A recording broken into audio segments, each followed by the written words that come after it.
ज़िंदगी में इंसान को जो भी चीज़ें मिलती हैं ना, वो सिर्फ़ अल्लाह की तरफ से होती हैं। और लेकिन जब इंसान उसमें घमंड करने लगता है ना, तो अल्लाह को इंसान का ये घमंड पसंद नहीं आता। तो अल्लाह इस आयत में कह रहा है कि वला तमशी फिल अर्ज़ी मरहन, और तुम ज़मीन में इतरा के मत चलो, क्योंकि तुम इस तरीके से जब इतरा के चलोगे तो ना ही तुम ज़मीन को फाड़ सकते हो और ना ही तुम अपनी बदन को तान करके पहाड़ तक पहुंच सकते हो। यानी कि इतराना अल्लाह को बिल्कुल पसंद नहीं है। तो इंसान किसी भी तरीके से इतरा सकता है, चाहे वो उसकी अपनी कदकाठी को लेके इतरा के चले वो ज़मीन पे, या फिर उसको अल्लाह ने बहुत माल दौलत दे दिया, उसकी वजह से वो इतरा के ज़मीन पे अकड़ अकड़ के चलता है। और खाली यही नहीं, बल्कि जैसे उसके पास माल दौलत आता है ना, तो बुरे बुरे रास्ते भी इख्तियार करता है और फिर अपनी ज़िंदगी को ऐसे गुज़र बसर करने लगता है कि उसे ऐसा महसूस होता है कि उसकी ज़िंदगी में कभी कोई तकलीफ़ नहीं आएगी। तो माल दौलत को लेकर अगर आपके अंदर अकड़ आ गई है, या फिर आपको अपने कद काठी का बहुत गुरूर है, या फिर आपको अपनी खूबसूरती का बहुत गुरूर है, तो गुरूर किसी भी चीज़ का हो, अल्लाह को इतराना बिल्कुल पसंद नहीं है।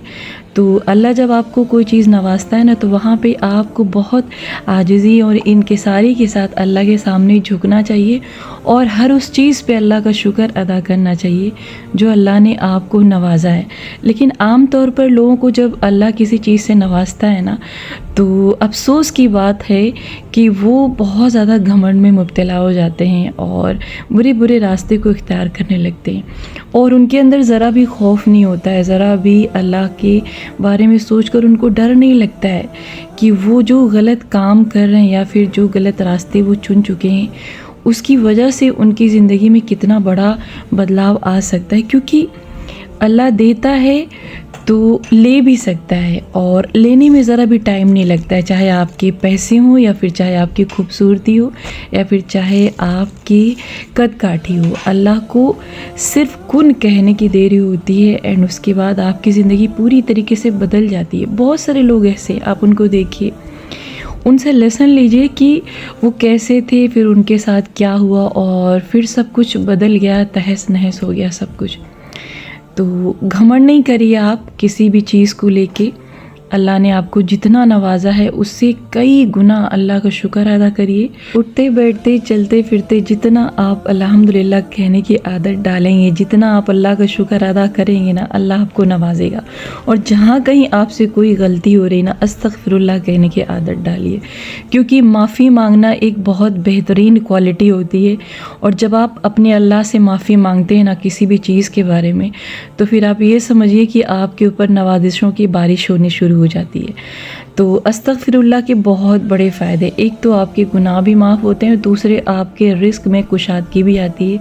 यानी कि जब आप हर पल अल्लाह से इस्तगफार करते रहेंगे ना, तो अल्लाह आपके तमाम छोटे बड़े गुनाहों को दरगुज़र कर देगा। वो गुनाह जो आपने जानबूझ के किया वो भी माफ़ कर देगा, और वो गुनाह जो आपसे अनजाने में हो गए, और वो गुनाह जो आपने रात के अंधेरे में किया या फिर दिन के उजाले में किया।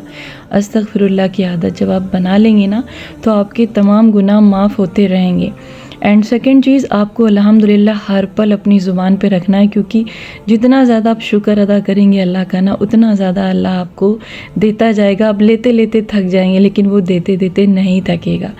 तो आपको इतराना नहीं है किसी भी हाल में, वो कोई भी मामला हो सकता है, आपके अंदर कोई भी क्वालिटी हो, आपको उस पर इतराना नहीं, क्योंकि अल्लाह कभी भी छीन सकता है। इस चीज़ का खौफ अपने अंदर आपको ज़रूर पैदा करना है। तो बाय द वे, मैं इतनी दिनों से चैनल से ब्रेक ली थी और बस थोड़ा सा रेस्ट के मूड में थी, क्योंकि गर्मी बहुत ज़्यादा थी और काम बिल्कुल कुछ हो नहीं रहा था, बहुत ज़्यादा मुश्किल हो रहा था। लेकिन अल्हम्दुलिल्लाह अभी थोड़ी राहत है और बारिश हो गई है, तो मौसम थोड़ा सा अच्छा हो गया। वैसे हर मौसम की अपनी बात होती है। अगर गर्मी आपको इतना ना लगे ना, तो फिर जब उसके बाद अल्लाह आपको राहत पहुंचाता है, तो कैसे आपको उसका एहसास होगा। तो खैर, हर मौसम का अपना अलग अलग मज़ा होता है, लेकिन कभी किसी भी मौसम को बुरा नहीं कहना चाहिए, क्योंकि ये सारी चीज़ें भी ना अल्लाह की तरफ से हैं। तो ज़्यादा ठंडी लगे तो भी अल्लाह का शुक्र अदा करिए, ज़्यादा गर्मी लगे तो भी अल्लाह का शुक्र अदा करिए, क्योंकि हर चीज़ इंसान के फ़ायदे के लिए बनाई गई है। अगर आपको इन सारी चीज़ों का एहसास ना हो तो आप दूसरों के दर्द को कैसे महसूस कर सकते हैं।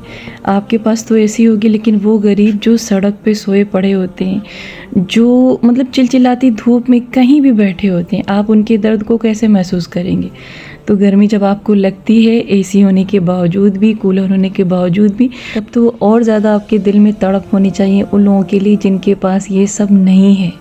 तो अल्लाह ने आपको इन सारी चीज़ों से नवाजा है, तो यहाँ पर भी आपको अल्लाह का शुक्र अदा करना है। गर्मी लग रही है तो बर्दाश्त कर लीजिए, और जिनके पास ये सारी चीज़ें नहीं उनके बारे में सोचिए कि वो कैसे अपनी रातें काटते होंगे और कैसे अपने दिन को बसर करते होंगे।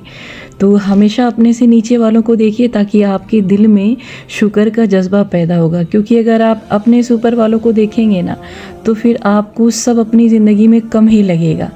तो हर हाल में खुश रहने की आदत बनाइए, क्योंकि जब आप हर हाल में खुश रहेंगे ना तो अल्लाह भी आपको देख के खुश रहेगा।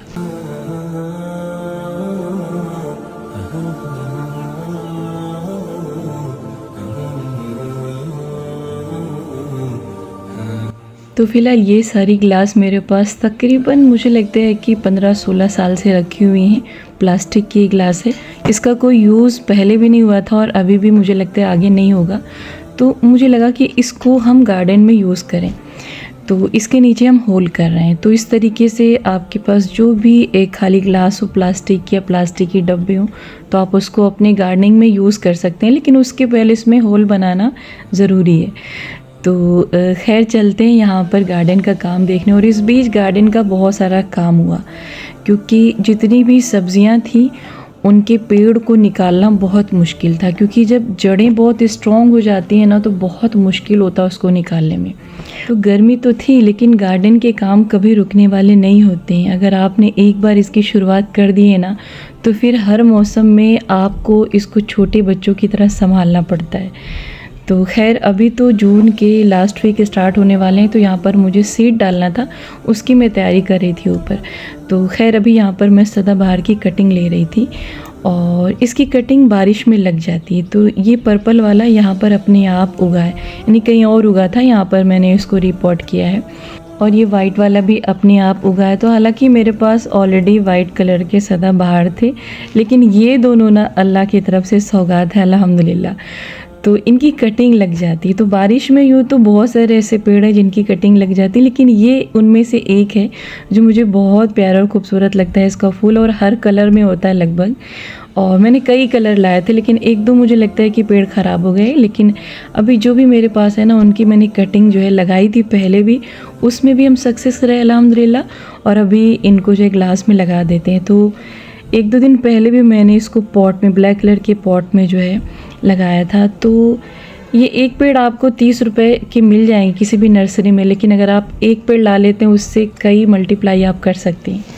तो खैर यहाँ पर पाम में जो भी नीचे पत्ते सूख चुके हैं उसको मैं रिमूव कर रही थी, क्योंकि इस तरीके से आपको यहाँ पर हटाना ज़रूरी होता है। जो भी गमले में घास फूस निकलती हैं उनको भी हटाना ज़रूरी होता है। तो ये आई थिंक फ़ैन पाम है, I am not confirm, but जो है फार्म की एक वैरायटी है और बहुत अच्छा लगता है मुझे इसको देख के। तो इसको मैंने 100 रुपीज़ में लाया था एक नर्सरी से, लेकिन इसी की वैरायटी यानी कि इसका छोटा ही पेड़ मैंने कंपनी गार्डन से 10 रुपये में लाया। तो आपको अगर इन सारे पेड़ों का शौक़ है ना तो आपको हर नर्सरी में जाके सर्च करना होगा, और जहाँ पर ज़्यादा सस्ते पेड़ मिलते हैं ना वहाँ से लेना होगा। तो अगर नर्सरी में आपको छोटे पेड़ कम पैसों में मिल रहे हैं ना तो आप ले सकते हैं। देखिए ये 10 रुपये का है, और जिसकी भी मैं कटिंग कर रही थी यानी कि ये 100 रुपीज़ का है। तो दोनों सेम ही पेड़ हैं, लेकिन बस छोटे बड़े साइज़ का फ़र्क था। और ये है एलोवेरा। अगर आप एक बार अपने घर में इसको लगा लेते हैं ना तो फिर इससे पेड़ बढ़ते ही जाएंगे। एक दो पेड़ मैंने स्टार्टिंग में लगाया था, लेकिन अभी मेरे पास तकरीबन 10 पेड़ तो हो ही गए होंगे। इस गमले में तकरीबन 5 से 6 पेड़ हैं, और इसके अलावा भी और भी हैं। तो इसके बहुत सारे फ़ायदे हैं। आपकी स्किन के लिए बहुत अच्छा होता है, आपके बालों के लिए बहुत अच्छा होता है, लेकिन अभी तक मैंने इसका कोई यूज़ नहीं किया है।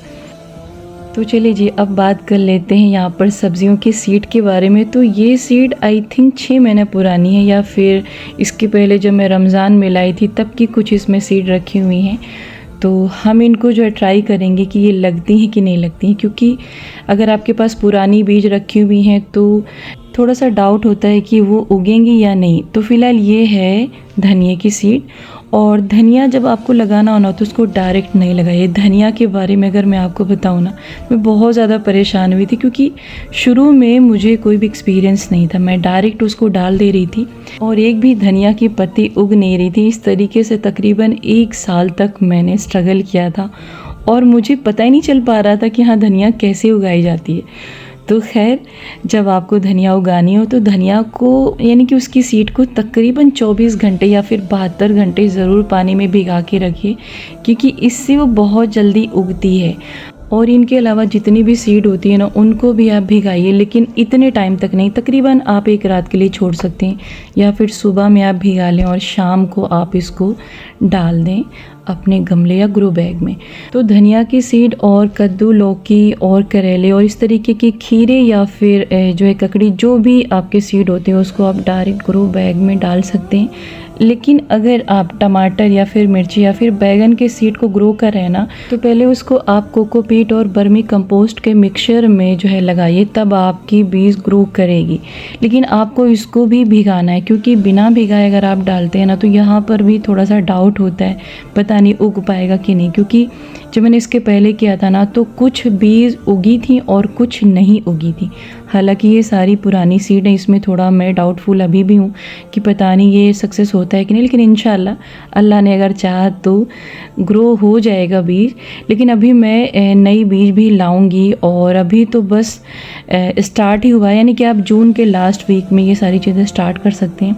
लेकिन बारिश आ जाती है ना तो उसमें भी थोड़ा सा मुश्किल होता है, क्योंकि सीड आपने डाला और फिर इस तरीके से बारिश आ जाती है तो उसमें भी थोड़ी प्रॉब्लम होती है। लेकिन जिस चीज़ को उगना है ना वो तो उग ही जाएगा इंशाल्लाह। तो यहाँ पर अमानत ने भी हमको ज्वाइन कर लिया था। बहुत मुश्किल होता है ये सारा चीज़, जितना आपको दिखने में आसान लग रहा है ना, तकरीबन मुझे ये सब करते करते, यानी यहाँ पर स्टार्ट किया मैंने और फिर छत पे ले गए, वहाँ पर सारा काम करते करते तकरीबन 2 घंटे बीत गए थे। तो खैर, इस वक्त अमानत यहाँ पर बीन्स की जो है सीड डालें, तो ये भी पुरानी सीड मेरे पास पड़ी हुई थी। तो वैसे इसको डायरेक्ट आप गमले में डाल सकते हैं, लेकिन यहाँ पर मैंने जो है ट्रे में डाल लिया था। तो सीडलिंग ट्रे आपके पास होना ज़रूरी है। अगर नहीं भी है तो परेशान मत होइए, जो भी डिस्पोजल वाली ग्लास आती है आप उसमें लगा सकते हैं सीड। या फिर अगर आपके पास घर में छोटी छोटी बॉटल्स हैं पेप्सी की, कोई भी बॉटल्स छोटी छोटी हैं, उसमें नीचे थोड़ा सा होल करिए और इस तरीके से, अगर आपके पास वर्मी कंपोस्ट या कोकोपीट नहीं है तो मिट्टी के मिक्सचर में लगा दीजिए, उसमें भी आपका इंशाल्लाह उग जाएगा अगर अल्लाह ने चाहा तो। खैर अल्हम्दुलिल्लाह यहाँ पर डन हो चुका था और सारे ब्लॉक में यहाँ पे सीड अमानत ने डाल दिया था। और अब इसको ले चलते हैं छत पे। तो सबसे पहले ग्रो बैग की जो मिट्टी थी ना उसकी मैंने गुड़ाई की। कई दिन पहले से मैंने काम शुरू कर दिया था, तो जितने भी यहाँ पे गमले थे सबकी मैंने गुड़ाई लगभग कर ही दी।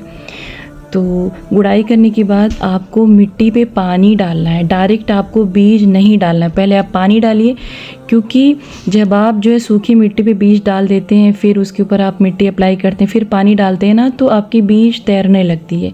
अगर इस तरीके से पहले आप मिट्टी को गीला कर लेंगे एंड उसके बाद आप उसके ऊपर सूखी मिट्टी अप्लाई करेंगे एंड फिर उसके बाद आप उसके ऊपर पानी अप्लाई करेंगे, तो सीड अपनी जगह पर बैठी रहेगी। तो ये सब करते करते सीखा है मैंने और अल्हम्दुलिल्लाह अभी भी चौराई की सब्ज़ी मुझे मिल रही है और इसके पीछे वाले गमले में पालक भी है। तो चौराई और पालक अब तक मुझे अल्हम्दुलिल्लाह मिल रही है और बड़ी बरकत हुई इसमें माशाल्लाह। तो खैर सीड हमने डाल दिया और मौसम बारिश का बना हुआ था और बस अल्लाह के भरोसे सब कुछ डाल दिया और अल्लाह ने चाहा तो उग जाएगा और अगर अल्लाह ने नहीं चाहा तो बंदा क्या ही कर सकता है। लेकिन उम्मीद अल्लाह से अच्छी लगा के रखनी चाहिए। मुश्किलात भी जब आती है ना तो उसमें भी बहुत सारे आपके लिए फ़ायदे होते हैं। तो यहाँ पर आप देख सकते हैं एक बार फिर से सारे गमले खाली हो चुके हैं और बड़ा इसमें टाइम लगा है, बड़ी मेहनत लगी और शदीद गर्मी में मैंने एक एक रो को एक एक दिन पहले गीला किया एंड उसके बाद में उसकी गुड़ाई किया। सबसे पहले तो इनके पेड़ों को निकालना बहुत मुश्किल था, लेकिन अमानत ने बहुत ज़्यादा हेल्प कराई और सारे पेड़ों को अमानत ने यहाँ से निकाला है। तो खैर अल्हम्दुलिल्लाह सारे काम हो गए, बस अभी सारी सीड को अप्लाई करना है यहाँ पे।